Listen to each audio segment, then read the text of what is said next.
बिस्मिल्लाहिर्रहमानिर्रहीम। अस्सलाम वालेकुम व्यूवर्स, आप सिद्दीक साजिद ऑफिशियल देख रहे हैं। उम्मीद है आप खैरियत से होंगे।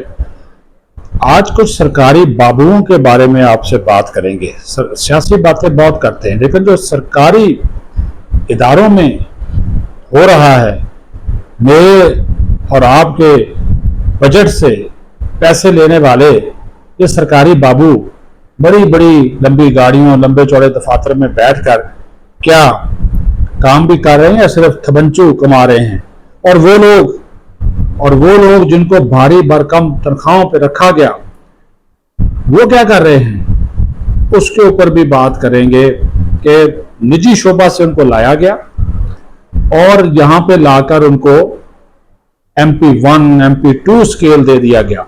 उसके ऊपर भी बात करेंगे। उसके दस्तावेजात भी हमारे पास जो है वो मौजूद है कि उन्होंने क्या किया, कौन सी तब्दीली जो है वो लेकर आए।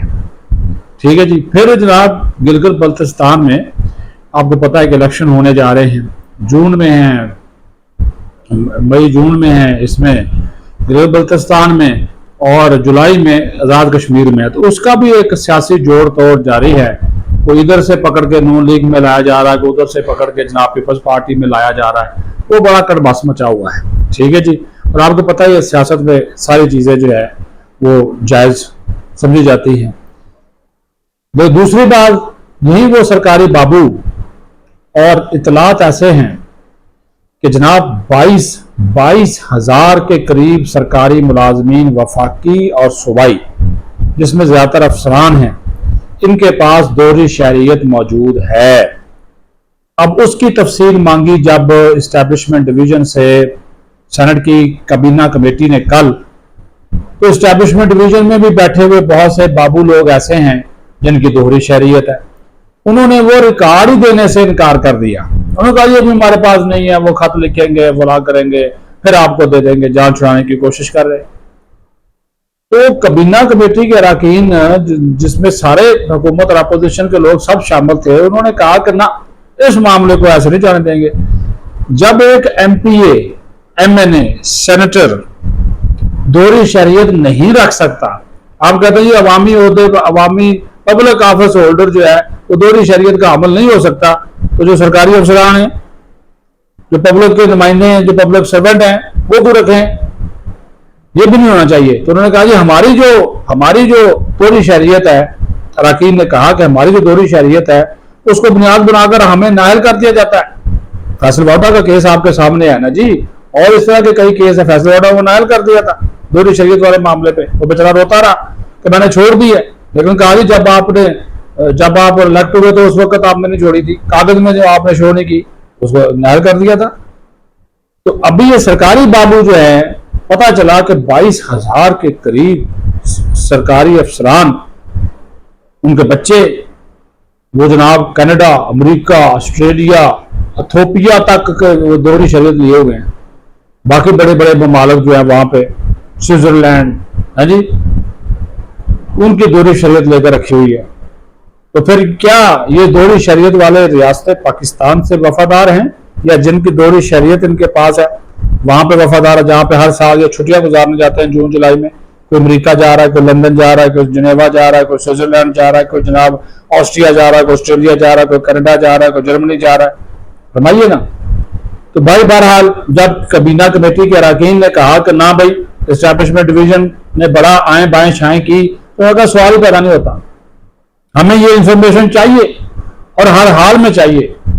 तो वो जनाब फिर अब एस्टैब्लिशमेंट डिवीजन ने आज ही जब उन्हें पता चला कि ये कमेटी नहीं टलने वाली, तो उन्होंने आज ही तमाम वफाकी वजारतों और डिवीजनों को ये लेटर लिखा है कि जनाब आला ऐसे तमाम अफसरान मुख्तलिफ वजारतों के, डिवीजनों के, वफाकी सरकारी इदारों के, महकमों के, कारपोरेशनों के, जो कि ग्रेड 17 से लेकर 22 तक के हैं और उनके पास दोहरी शहरियत है, वो अपना रिकॉर्ड उनके जो मुतल्लिका सेक्रेटरीज है हर शोबे के और हर इदारे का जो चेयरमैन है, उससे कहा गया कि वो उनका रिकॉर्ड फराहम करें। और उन्होंने कहा कि हम जल्दी काबीना कमेटी का आइंदा इजलास होने से पहले ये रिकॉर्ड हमें फराहम कर दिया जाए ताकि हम इसको पेश करें, और उसके बाद फिर ये काबीना कमेटी अपनी सिफारिशात वज़ीर आज़म को भिजवा रही है। اور वज़ीर-ए-आज़म की सरबराही में इस मामले के ऊपर वज़ीर-ए-आज़म की जानिब से इस मामले के ऊपर एक कमेटी ऑलरेडी बनाई गई है। उस कमेटी ने जो सिफारिशात हैं वो वज़ीर-ए-आज़म को भिजवाई हैं। उसमें बड़ी ज़बरदस्त बात उन्होंने कहा कि जो सरकारी अफसर है जो दोहरी शहरियत रखता है उसको 90 दिन के अंदर अंदर उसके बारे में बताना होगा कि उसकी दोहरी शहरियत है या नहीं, और अगर उसके बाद पता चल गया कि उसके पास दोहरी शहरियत है तो फिर जनाब हुकूमत उसके खिलाफ तादीबी कार्रवाई करेगी, डिसिप्लिनरी कार्रवाई करेगी और उसको छोड़ा नहीं जाएगा। ये हुकूमत ने फैसला जो है वो कर लिया।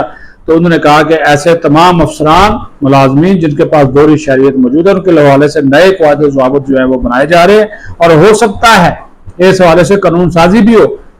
बल्कि जो नूर आलम है एक MNA JUI फे से आजकल उनका ताल्लुक है, उन्होंने इस बारे में एक बिल भी पेश कर रखा है जो कि कौमी असम्बली में तो अभी नहीं आया, लेकिन कमेटी में वो गया था तो कमेटी ने उसको मंजूर किया था कि अगर पब्लिक ऑफिस होल्डर MP या MNA सेनेटर दोहरी शहरियत नहीं रख सकते तो सरकारी अफसरान कैसे रख सकते हैं। अफसरान की मैं बात कर रहा हूँ, अभी मैं मुलाजमीन की बात नहीं कर रहा, ग्रेड 17 और 22 से लेकर।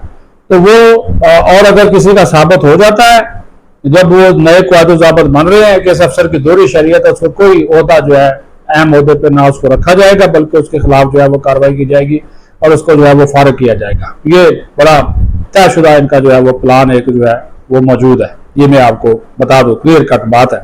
इसके ऊपर बड़ा गवर्नमेंट जो है इसके ऊपर संजीदगी से गौर कर रही है, और अब जब सेनेट की कमेटी का जो कबीना कमेटी है जब इसकी जो सिफारिशात है वहां पर जो है वो चली जाएंगी तो उस वक्त वहां पे ये चीजें जो हैं वो अंदाजा हो जाएगा कि क्या किस तरह इसके ऊपर अमल दरामद जो है वो लेकिन बड़ा अहम मामला है कि इसको ऐसे छोड़ा नहीं जा सकता। अभी इसी से रिलेटेड एक और चीज जो है वो भी आपको सरकारी बाबुओं के बारे में बता दें। बहुत से ऐसे महकमे हैं, बहुत से ऐसे इदारे हैं। वज़ीर-ए-आज़म साहब ने कहा अच्छा डाउन साइजिंग कर दी, राइट साइजिंग के नाम के ऊपर लोगों को निकाल दिया। ठीक है जी, ये काम नहीं करते, महकमों की कारकर्दगी ठीक नहीं है, ठीक है जी, बाहर से लोग लाएंगे, आउटसोर्स करेंगे, फलां करेंगे। तो निजी शोबे से, प्राइवेट सेक्टर से लोगों को लाया गया सरकारी महकमों की कारकर्दगी ठीक करने के लिए। लेकिन क्या आपको सरकारी महकमों की कारकर्दगी ठीक होती नजर आ रही है? आज भी सरकारी महकमों के अंदर जो करप्शन है वो मौजूद है, अखराजात अरबों तय हैं, ठीक है, कारकर्दगी इनकी सिफर है। और ये मेरे पास एक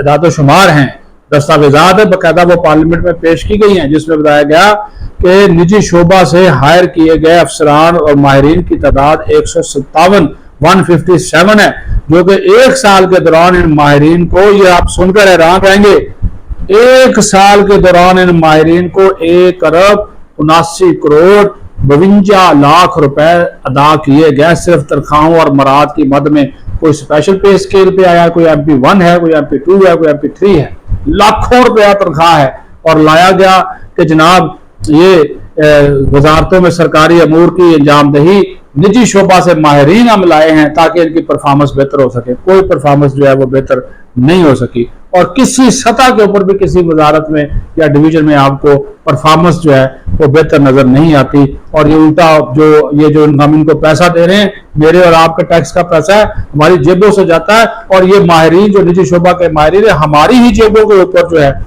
ये भारी जो है वो पड़े हुए हैं। और MP स्केल के तहत इनको रखा गया।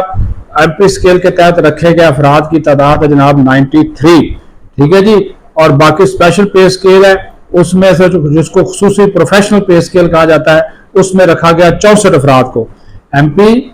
MP स्केल जिसमें MP1, MP2, MP3 उसकी तनख्वाह का लेवल MP1 ज्यादा होती है, मिसाल के तौर पर 20 लाख है, फिर 15 लाख है, फिर 10 लाख है। और जो स्पेशल खुसूसी प्रोफेशनल पे स्केल है उसमें 64 अफराद को लाया गया। 157 में से 38 अफराद ऐसे हैं जिनको 10 से 20 लाख रुपए महाना तनख्वाह और दीगर मराद जो है वो दी जा रही हैं। और सबसे ज्यादा जो बंदे रखे हैं वो जनाब हमारे ये जो एक प्रोफेसर कहलाते हैं, ये एहसन इकबाल साहब, ठीक है जी, वो खुद को प्रोफेसर कराना ज्यादा पसंद करते हैं। वजारत मनसूबा बंदी व तरक्यात के वो करता धरता हैं। हर मरतबा जब वजीर बनते हैं तो उनकी कोशिश होती है कि मैं यही जो है वो वजारत लूं, इसके पीछे क्या गिदड़ सिंगी है कोई पता नहीं। बहरहाल सबसे ज्यादा जो है वो वजारत खजाना और वजारत मनसूबा बंदी में 22 जो अफराद हैं उनको निजी शोबे से हायर किया गया, लाखों रुपया उनको दिया जा रहा है। मुझे बताइए वजारत खजाना की कौन सी कारकर्दगी बेहतर हुई है, वजारत मनसूबाबंदी की कौन सी कारकर्दगी बेहतर हुई है, मुझे बताइए। ठीक है जी। उल्टा जो हम आपको बात करेंगे ना तो फिर ये लंबे चौड़े ट्वीट करना शुरू कर देते हैं असर इकबाल साहब और इनकी टीम जो है वो शुरू हो जाती है। बहरहाल वजारत कानून इंसाफ में 17 हैं, वजारत इंफॉर्मेशन टेक्नोलॉजी में 15 हैं, वजारत साइंस और टेक्नोलॉजी में 10 अफराद हैं, और जो बहुत से ऐसे इदारे हैं जो जिनकी तनख्वाहों के बारे में एस्टैब्लिशमेंट डिवीजन ने बताया नहीं है, इन दस्तावेजात में उनकी तनख्वाहें नहीं बताई गई। लेकिन जिस तरह मैंने बताया कि ये जो रखे गए हैं इनकी जो तनख्वाहें हैं 10 से 20 लाख रुपया माहाना, ये इसके दरमियान ये इनकी तनख्वाहें हैं। अब आप ये अंदाजा करें, ये सिलसिला जो है वो चल रहा है। ये सरकारी बाबू हैं जो कि खजाने के ऊपर बोझ हैं, ये खजाने के ऊपर बोझ बने हुए हैं। ये वो ऐसे लोग हैं जिनके बारे में आपको जो है वो मैंने कहा कि वो बताएं। अच्छा जी, वो बेचारी अलीमा खां की भी कुछ सुन लो पीटीआई वालों, ओ जनाबे आला, वो पीटीआई वालों अल्लाह का वास्ता है, अलीमा खां की सुन लो। वो हर मर्तबा कहती है 10,000 अफराद लाओ। पीटीआई का दावा है कि हमारी मकबूलियत 80% है। पीटीआई का दावा है कि जो इंतखाबात हुए थे इसमें हमने 180 नशिस्तें जीती हैं। वो 180 नशिस्तें जीतने वाली जमात और 80% अवामी मकबूलियत रखने वाली जमात वो 10,000 बंदा जमा नहीं कर रही है अडयाला के बाद। वो बेचारी हर मर्तबा अलीमा खान जो है वो रोना धोना कर रही है। वो उसकी सुन लो पीटीआई वालों, सलमान अकरम राजा साहब, वो दूसरा जनाब क्या नाम है वो जो बैठा हुआ जिसके पीछे आप पड़ गया शेर अफजल मरवत, सुहेल अफरीदी, वो उसने भी कोई फोर्स बनानी थी, इमरान खान रिहाई फोर्स बनानी थी। फिर उसने जनाब वो बड़ा लंबा चौड़ा दावा कर दिया कि मैंने वो जनाबे आला बनानी है, तहरीक चलानी है, एहतजाज करना है। वो फिर उसके एहतजाज को मीनार पाकिस्तान का एहतजाज किधर गया? ठीक है जी, वो अवामी इमरान खान रिहाई फोर्स किधर गई? वो टाइगर फोर्स किधर गई? वो जो लाखों की तादाद वाला जो मामला है, जो कह रहे थे लाखों लोग हमारे साथ मौजूद हैं, वो किधर गए? वो लाखों की बजाय अब मोहतरमा कह रही है अल्लाह का वास्ता है 10,000 अफराद ही ले आओ, 10,000 अफराद अडयाला के बाहर लाकर बैठा दो। वो नहीं आते। वो बेचारी हर मंगल को जाती है, वो ले दे के 40 या 50 लोग होते हैं, उसमें ज्यादातर उसका अपना स्टाफ और सिक्योरिटी वाले होते हैं, कारकुन वो होता उसमें कोई नहीं होता। वो जो बाज MP MNA जो है उनके वो हाजिरी लगाने आते हैं, फोटो शोटो बनाई, व्हाट्सएप के ग्रुपों में डाली, ट्वीट किया, क्योंकि ये तो सोशल मीडिया की जमात ज्यादा है। उसके बाद वो फुर्र हो जाते हैं, अपने घरों में चले जाते हैं और जाकर कह देते हैं जी हमने जनाब हाजिरी लगा दी, मैं अडयाला के बाहर मौजूद था, मैंने जनाब अलीमा बाजी के साथ मिलकर एहतजाज किया। वो अलीमा बाजी कह रही है कि अगर जनाब 100 बंदा भी तुम लोग ले आओ, एक MP एक MNA जितने तुम्हारी तादाद है, 200-300 तो बन जाते हो सारे मिला जुला के MP MNA सेनेटर, तो ले आओ। तो वहां पे एक 100 बंदा ले आओ तो 30,000 बन जाएंगे। तो नहीं ला रहे, तो 10,000 नहीं ला रहे, वो 10,000 के ऊपर रोना रो रही है। तो ये इस जमात की मकबूलियत का अंदाजा हो। तो सुन लो भाई उसकी बात, 10,000 ला कर देखो तो सही, वो उसके बाद बैठो तो सही। वो कह रही है भाई अब तक 10,000 बंदा नहीं आएगा, इमरान खान रिहा नहीं हो सकता। तो ना वो क्या कहते हैं जी, नाम 9 मन तेल होगा, ना राधा नाचेगी। पाकिस्तान जिंदाबाद।